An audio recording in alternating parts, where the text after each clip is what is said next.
안녕하세요. 주다육입니다. 오늘은 이제 저희 친정 어머니 댁에 있는 아이들 또 이제 보러 왔습니다.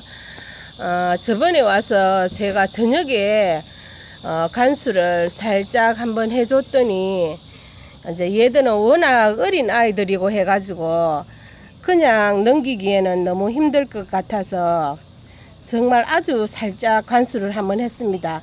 그랬더니 아이들이 다 나름대로 잘 견디고 잘 있네요. 보니까 원종이도 그렇고 방울복랑금도 그렇고 다 이제 잘 있습니다. 이런 아이들도 그렇고 제가 저번에 한 번은 이제 물음병에 대해서 원인에 대해서도 한번 말씀드렸고요.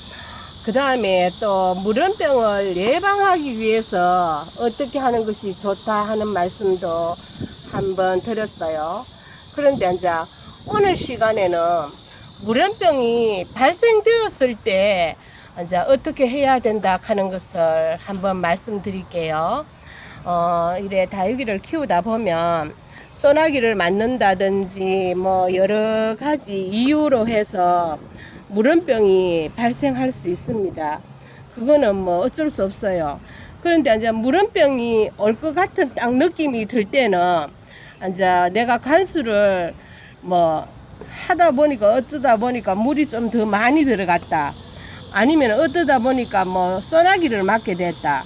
이럴 때는 이제 지금 8월 달에는 저녁 기온이 뭐 열대야로 해가지고 뭐 25도 이하로 잘 떨어지지 않습니다.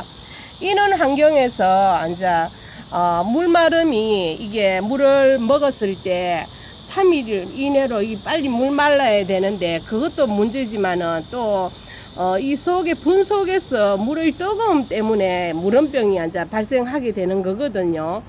이제 그럴 때는 소나기를 맞았다든지 물을 뭐 내가 과도하게 먹었다든지 자기도 모르게 좀 간수를 많이 했을 경우가 있지 않습니까?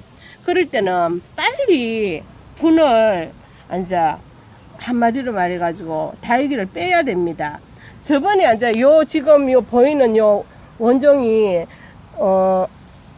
12개 아이를 제가 지금 이거 분갈이 이거 새로 했는 아이들입니다. 그때 이제 위에 이제 부위에 이제 물이 새가지고 야들이 물을 다 먹어버렸어요. 그래가 이제 다시 분을 가리해가지고 제가 심어놨더니 이제 그럴 때는 어떻게 하라 하면은 어느 정도 그늘에서 얘들을 말립니다. 다육이를 말린 다음에 마른 흙에다가 심어놓고 바로 간수하시지 말고 뿌리가 긴장을 했거든요. 스트레스 받았으니까 이제 그렇게 놔뒀다가 이제 시간이 흐른 다음에 이제 간수하셔도 아무 상관이 없어요. 그러니까 이제 이 물을 먹었을 때 소나기를 맞았든지 해서 물을 먹었을 때는 다육이를 빼가지고 이렇게 다시 심으면 됩니다. 이렇게 심어 놓으니까 이제 지금 쌩쌩하지 않습니까? 이보세요. 그때 만약 제가 안 심었다 하면은 얘들은 다 잃었는 아이들이거든요. 그런데 지금 12아이를 다 살렸습니다. 제가 얘들을. 그러고 이제 요거는 아주 이제 물음병이 올 것 같은 아주 내가 판단을 빨리 했을 때 첫 번째 아니고요. 이제 두 번째 안은 뭐고 하면은 이제 보다가 보니까 놓쳤을 경우가 있습니다. 놓쳤을 경우에는 물음병이 올 것 같은 것을 빨리 인지 못하고 좀 놓쳤을 경우가 있지요. 그럴 때는 이제 물음병이 지금 현재는 제가 그런 아이가 없어가 얘를 잘 못 들겠는데 이 아이보리 같은 아이를 제가 한번 보여드릴게요. 물음병이 만약에 여기에 올 것 같은 느낌이 든다 하면은 빨리 얘의 이제 뿌리를 뽑아 가지고 생장점이 살아있는 부분까지 해서 빨리 이거를 적심을 해야 됩니다.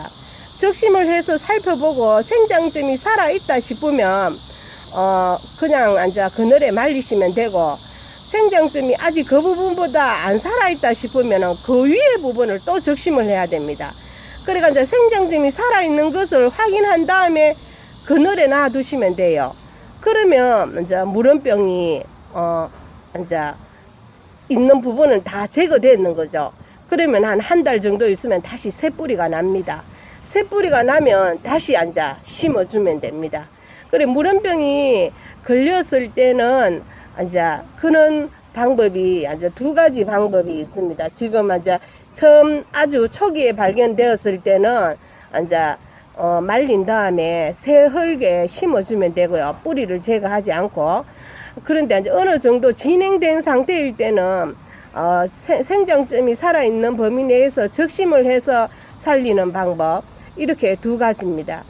요 아이보리 같은 경우는 제가 아이보리가 보시면 입장이 무척 두껍지 않습니까?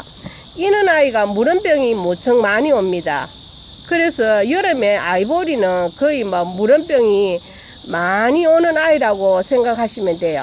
그래가 제가 이 아이를 미리 저번에는 이거 커트하는 방법을 보여드렸는데, 요것도 예방책으로 내가 한번 보여드리면, 이거 예방하기 위해서 해놨는 아이예요. 요 아이보리 이쪽 옆에 있는 애들을 제가 한번 보여드릴까요? 이렇게 적심해서 다 심었습니다. 미리 여름에 좀 초여름 정도 되어서 제가 이렇게 다 심었습니다. 이렇게 심었는 이유는 무엇이고 하면은, 이 아이를 같이 다 끌고 안고 있으면은 이 아이가 여름에 이 통풍이 안 돼서, 이 아이가 제가 입장이 두꺼운 아이들은 물을 적게 먹는다 하지 않았습니까? 그리고 이제 이 통풍이 잘 안 되고 하면 이런 아이들은 잘 물러버려요. 이런 아이들이. 그래서 이제 제가 이 아이를 적심을 해서 저렇게 분리해서 심었는 거죠. 그러고는 이렇게 놔두니까 이 아이도 살고, 적심해서 키웠는 이 아이들도 지금 전부 다 살았지 않습니까? 지금 제가 보니까 6아이네요. 그러니까 이렇게 했습니다. 그러니까 제가 이 물원병에 대처하는 방법이 저번에는 원인 그리고 예방법에 말씀드렸고, 오늘은 물원병이 걸렸을 때는 초기일 때는 뽑아서 말려서 마른 흙에 심어야 되고, 두 번째 어느 정도 진행이 된 상태에서는 적심을 해서 생장점이 살아있는 범위 내에서 심으면은 그 아이를 살릴 수 있다는 것이 말씀을 드리려고 제가 오늘 영상을 찍었습니다. 도움이 되셨으면 좋겠습니다. 감사합니다.